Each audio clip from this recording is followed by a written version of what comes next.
Egun handia, ederra, pozgarria dugu gaurkoa. Bidea uste baino luzeagoa eta zailagoa izan da. Hala gertatzen da askotan gauza honekin, baina emaitza ikusita garbi dago merezi izan duela.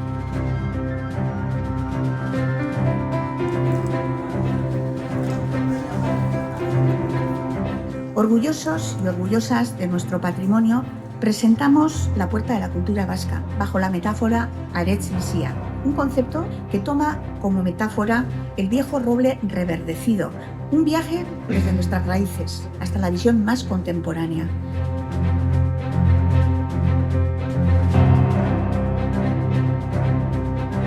El Euskal Museoa nace de lo que fuimos, construye lo que somos y mira con ambición hacia aquello que queremos ser como sociedad.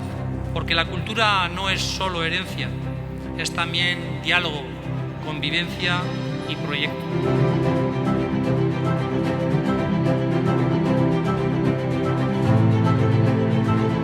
Aquí están las historias de quienes nos precedieron, un lugar donde reconocernos, donde mostrar al mundo quiénes somos, de dónde venimos y sobre todo hacia dónde vamos.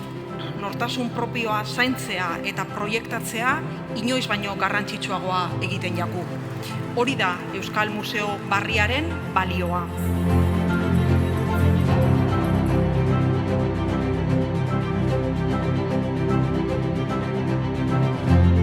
Aprendamos, debatamos sobre el pasado y especialmente sobre la identidad vasca en el futuro, fortaleciendo la cultura que nos alumbra para seguir creciendo como pueblo y crecer también en bienestar. Zorionak Euskal Lurralde eta herritar guztioi eta eskerrik asko indako lanagatik.